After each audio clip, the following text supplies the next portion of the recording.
avec les tiges de maïs pour faire le couscous et celles qui servent à faire la sauce dénommée nkui. Les mamans portent le deuil.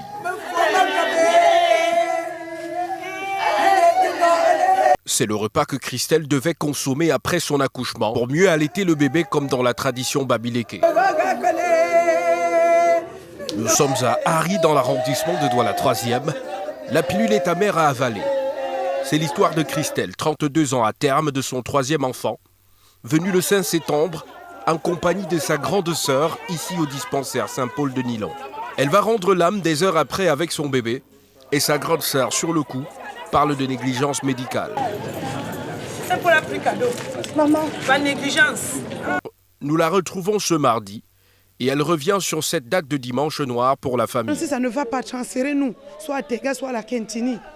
On appelle les médecins arrivent, on appelle, ils ne décochent pas. Ils me racontent tout un tas de choses que je ne comprenais même rien. Quelque chose en fait en train de bouger dans son ventre.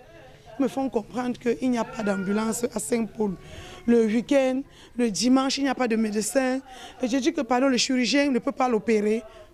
Non, ce n'est pas le chirurgien qui opère les femmes enceintes ici, c'est le gynécologue qui opère. Le mari de la défunte reste abasourdi. Dans ce débat-là, je me suis rapproché vers le médecin. Il est allé dans la salle. Il est revenu dire non. Il ne pouvait pas intervenir chirurgicalement sans que l'anesthésiste ne soit là. Pour le dispensaire Saint-Paul, il ne s'agit aucunement d'une négligence médicale. La douleur de la famille est tout de même respectée. On a mené au bloc opératoire parce qu'il fallait libérer le bébé. Et pendant le transport, elle est décédée. Le temps d'ouvrir et de faire tout ça, on a trouvé que le bébé aussi est mort. Parce que c'est l'oxygène que la maman consomme, c'est ça qui va se transformer. C'est ça que le bébé va consommer. Et c'est tout. Ce n'est pas, on l'a négligée, elle était où? Est-ce qu'il n'y avait pas de médecin? Comme j'entends dire, il y avait tout le médecin, il y avait toute l'équipe. Une sage-femme et 2 infirmières de l'été étaient là.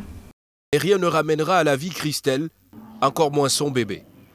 Un beau petit ange qui ne connaîtra malheureusement pas les facettes et les aspérités de la vie.